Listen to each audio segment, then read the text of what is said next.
Assalamualaikum warahmatullahi wabarakatuh. Selamat pagi, anak-anakku kelas 3 MI Al Mustafa. Bagaimana kabarnya hari ini? Semoga kalian semuanya masih diberikan sehat walafiat oleh Allah Subhanahu wa taala, sehingga pada kesempatan pagi ini kita masih bisa belajar bersama. Walaupun belajarnya masih dalam keadaan jarak jauh ataupun belajar di rumah. Tapi yang penting anak-anak tetap semangat belajarnya.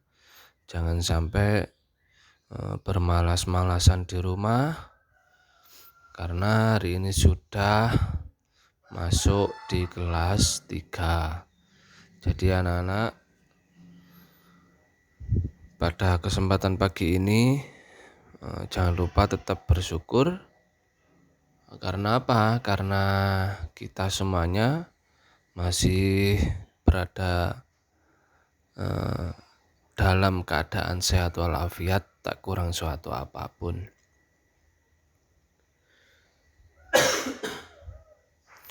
Anak-anakku kelas 3 MI Al Mustafa, mungkin kita masih pertemuan yang pertama. Untuk bab juga yang pertama, silakan ikuti dengan baik, dengan tetap belajar dengan sungguh-sungguh. Jangan sampai tidak belajar. Oke, kita tidak lama lagi. Mari kita mulai belajarnya dengan membaca doa belajar. Mari kita mulai dengan membaca basmalah. Bismillahirrahmanirrahim. Alhamdulillahi rabbil alamin. Ar-Rahmanir-Rahim. Maliki yaumiddin. Iyyaka na'budu wa iyyaka nasta'in. Ihdinas siratal mustaqim. Siratal ladzina an'amta 'alaihim ghairil maghdubi 'alaihim waladdallin. Rabbi ighfirli wa liwalidayya wa lil mu'minina amin ya rabbal alamin. Asyhadu an la ilaha illallah wa asyhadu anna Muhammadar Rasulullah. Raditu billahi rabba wa bil islami dina wa bi Muhammadin nabiyya wa rasula. Rabbi zidni ilma warzuqni fahma. Amin ya rabbal alamin. Mari kita mulai bab yang pertama. Anak-anak bisa membuka buku LKS-nya pada halaman 5, yaitu bab yang pertama. Babnya tepat juga, babnya yaitu bab tentang bersyukur. Bab yang pertama yaitu bab tentang bersyukur. Sebelum kita mulai masuk ke dalam materinya, anak-anak sudah tahu apa itu bersyukur? Nah, sebelum lebih jauh, kita harus mengerti terlebih dahulu apa itu syukur, apa itu bersyukur. Sebelum mengetahui bersyukur, kalau menurut bahasa, syukur artinya apa? Artinya berterima kasih. Saya ulangi lagi, syukur atau bersyukur itu artinya apa? Berterima kasih. Sudah tahu ya atau sudah paham? Kalian sudah sering insya Allah melakukan bersyukur atau mengucapkan terima kasih kepada siapapun, kepada orang tua, kepada temanmu, kepada saudaramu, ataupun kepada Allah Subhanahu wa taala. Pastinya pernah bersyukur. Bersyukur itu apa? Berterima kasih. Sedangkan menurut istilah, syukur adalah pernyataan terima kasih kepada Allah atas nikmat yang telah dilimpahkan kepada kita. Kalau menurut istilah, syukur adalah pernyataan. Jadi sampean kalau habis dikasih sesuatu, entah itu dari siapapun, pasti nantinya akan bersyukur. Alhamdulillah saya dapat uang 2000. Nah, seperti itu. Itu bersyukur kepada Allah. Atas apa? Atas nikmat yang telah dilimpahkan kepada kita. Pengertian syukur seperti yang di atas tadi, pengertian di atas memberikan kejelasan bahwa bersyukur tidak sekedar ucapan, tidak hanya sekedar terima kasih, tetapi juga harus dibuktikan dengan sikap dan tindakan. Untuk apa? Untuk memanfaatkan secara optimal, secara maksimal seluruh nikmat yang telah dilimpahkan oleh Allah kepada kita.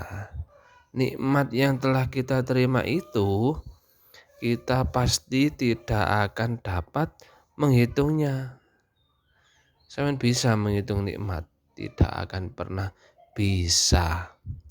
Nikmat Allah itu seperti bintang yang ada di langit.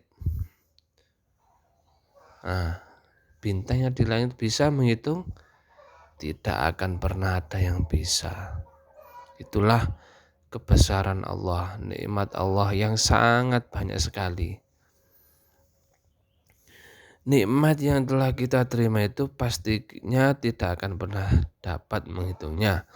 Maka harus diyakini bahwa itu merupakan bukti kemurahan Allah. Berarti Allah itu sayang kepada kita, kepada siapapun, kepada semua makhluk. Nah, itulah tentang bersyukur. Nah, oke, kita lanjutkan. Pandai bersyukur merupakan salah satu akhlak terpuji yang harus senantiasa kita jaga dalam perilaku sehari-hari. Sehingga apa? Kalau kita sering bersyukur, sehingga kita akan mendapatkan tambahan kenikmatan sebagaimana yang dijanjikan oleh Allah. Kalau kita mengingkari atau kufur itu apa sih? Kufur itu tidak mau bersyukur, tidak mau berterima kasih atas yang telah diterimanya. Maka Allah akan menurunkan azab. Apa itu azab? Azab itu siksaan. Siksaan yang amat pedih. Disampaikan kalau pandai bersyukur, sedikit-sedikit bersyukur, terima kasih. Dikasih orang tuanya uang 2000, terima kasih ya Allah. Alhamdulillah, terima kasih saya masih bisa beli jajan. Alhamdulillah saya diberikan uang 5000, alhamdulillah. Terus ada yang ngasih temannya, alhamdulillah saya dikasih permen sama teman saya. Sedikit-sedikit bersyukur.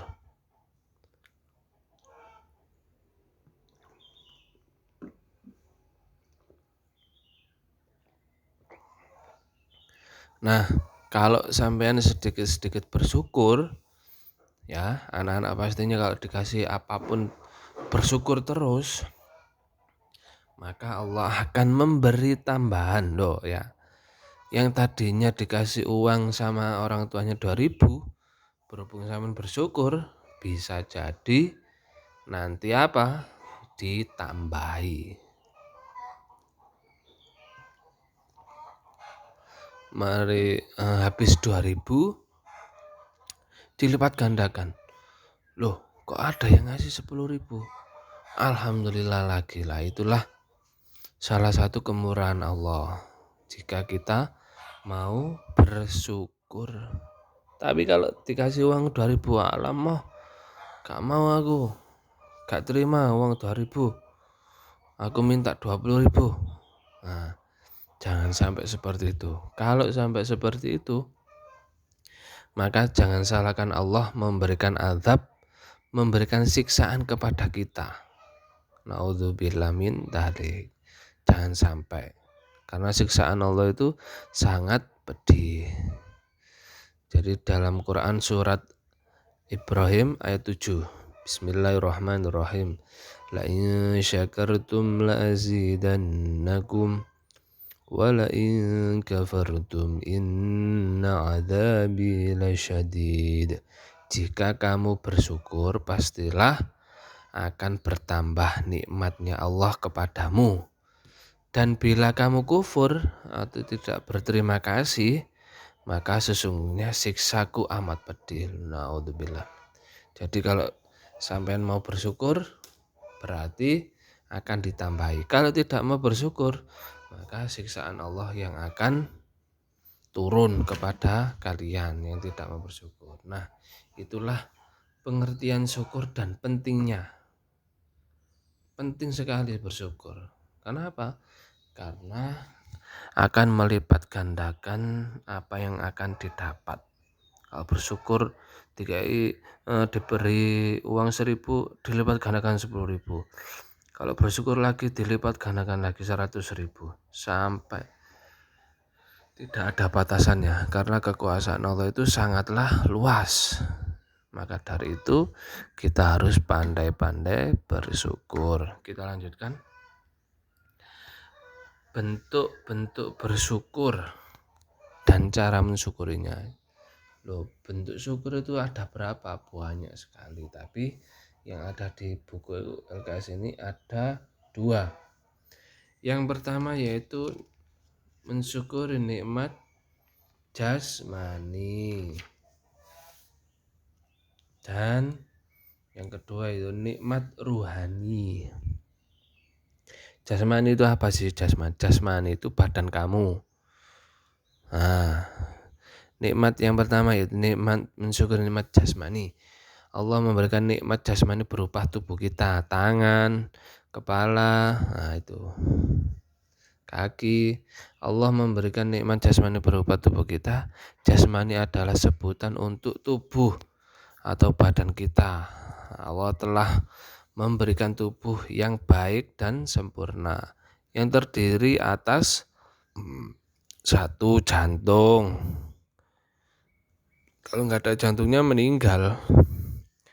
Yang kedua telinga untuk mendengar, mata untuk melihat, kaki untuk berjalan, tangan untuk memegang, mulut untuk berbicara, hidung untuk mencium, dan banyak lagi bagian tubuh yang lainnya yang tidak bisa disebutkan satu persatu. Itu nikmat jasmani yang diberikan Allah kepada kita. Oh, berarti banyak sekali ya. Oh, tangan kita, kaki kita, badan kita, telinga kita. Kalau nggak punya telinga, ada telinga tapi sakit, berarti bisa jadi nggak bisa dengar. Nah, tapi hari ini kan insya Allah semuanya diberikan sempurna oleh Allah, diberikan sehat, tidak ada yang sakit. Maka dari itu cara mensyukurinya untuk nikmat jasmani bagaimana? Caranya adalah 1, menjaga kebersihan tubuh agar tidak terkena penyakit. Berarti kalau kita mempunyai tubuh atau badan yang semuanya itu bisa digunakan, istilahnya tidak ada yang sakit, maka jangan sampai kita tidak membersihkan tubuh kita. Berarti kalau kita membersihkan, berarti kita sama halnya mensyukuri nikmat Allah berupa jasmani, berupa tubuh kita. Yang kedua, memanfaatkan dan menggunakan anggota tubuh kita untuk hal-hal yang baik dan bermanfaat. Kalau punya anggota tubuh, jangan sampai tidak digunakan yang bermanfaat. Contohnya apa sih hal-hal yang bermanfaat? Satu, misalnya mulut. Kamu punya mulut. Untuk apa? Untuk berkata yang baik, untuk berzikir kepada Allah. Terus juga kalau masih anak-anak berarti untuk apa? Untuk mengaji. Sama mata juga. Mata. Untuk apa mata? Untuk mengaji dan melihat keagungan Allah. Nah, itulah salah satu contoh mensyukur nikmat jasmani. Terus mendekatkan diri kepada Allah dengan semangat beribadah. Kalau mempunyai tubuh yang sehat berarti harus giat ibadahnya, jangan sampai lemas. Yang terakhir yaitu selalu bersyukur dengan mengucap alhamdulillah atas nikmat jasmani. Pasti itu selesai melakukan apapun dan juga kalau mendapatkan apapun, jangan sampai lupa mengucapkan alhamdulillah. Nah, itulah nikmat jasmani dan cara mensyukurinya. Yang kedua yaitu nikmat rohani. Apa saja? Nikmat rohani ini nikmat yang tidak terlihat oleh mata kita. Dari kata ruh. Ruh itu apa? Roh itu yang ada di dalam tubuh kita. Roh itu tidak bisa dijewet, digebuk, nggak bisa. Itu roh. Rohnya kalau sudah diangkat, tinggal jasmaninya saja yang ada di bumi. Rohnya nggak ada. Jadi ibaratnya itu roh itu adalah sebuah mesinnya. Mesinnya kalau sudah diangkat tinggal kerongkongannya, tinggal tengkoraknya. Itulah ruhani. Nikmat rohani, nikmat yang tidak bisa dilihat oleh mata, sangat tidak bisa dilihat. Apa saja nikmat rohani itu? Satu, hidup dalam iman Islam, mempunyai ilmu pengetahuan, bisa merasakan hal yang baik dan buruk, mempunyai akal pikiran untuk menuntut ilmu, dan mendapatkan kebahagiaan. Itulah nikmat rohani. Cara mensyukur nikmat rohani bagaimana? Satu, rajin beribadah. Jadi kita nggak boleh telat beribadahnya. Semangat bekerja, berbicara dengan sopan santun. Kalau anak-anak berbicara dengan yang lebih tua, hendaknya dengan yang sopan. Sopan semuanya. Mematuhi aturan yang ada di sekolah ataupun di rumah. Berbakti kepada kedua orang tua yang telah membesarkan kita. Nah, yang terakhir, senantiasa mengucapkan kata alhamdulillah. Itulah salah satu nikmat rohani dan cara mensyukurinya. Kita lanjutkan dampak positifnya. Kalau kita mengucapkan alhamdulillah atau bersyukur, dampaknya apa? Dampaknya itu satu, kita terjauhkan dari sifat rakus dan tamak. Dua, orang yang pandai mensyukuri nikmat Allah akan selalu bersyukur karena Allah menambah nikmatnya. Tiga, terhindar dari sifat kufur nikmat karena dengan bersyukur berarti ia telah merendah di hadapan Allah dan tidak sombong. Yang terakhir yaitu menambah pahala karena telah melakukan sebagian dari perintah Allah. Nah, itulah dampak positifnya. Istilahnya itu kalau kita melakukan bersyukur akan mendapatkan seperti tadi, terjauh dari sifat rakus, terus Allah akan menambah nikmatnya dan banyak sekali. Nah, selanjutnya membiasakan diri untuk bersyukur. Bagaimana caranya kita untuk pandai-pandai bersyukur? Karena kalau tidak dilatih sejak dini, sejak kecil, maka nanti kalau besar akan kesulitan. Dengan bersyukur kita telah melakukan akhlak terpuji, terhindar dari sifat tamak dan kufur nikmat, dan hati kita menjadi tentram bahagia. Cara bersyukur dapat dilakukan dengan cara satu. Jadi ada dua ya. Cara bersyukur satu, syukur dengan lisan dan hati. Bagaimana caranya? Syukur dengan lisan, mengakui secara lisan bahwa segala kenikmatan itu datangnya dari Allah, dan lisan kita mengucapkan alhamdulillah. Itu salah satu contoh syukur kita dengan lisan dan hati. Oh, ternyata memang nikmat ini datangnya dari Allah. Maka saya harus mengucapkan alhamdulillahirabbil alamin. Itulah salah satu contohnya. Yang kedua, syukur dengan perbuatan.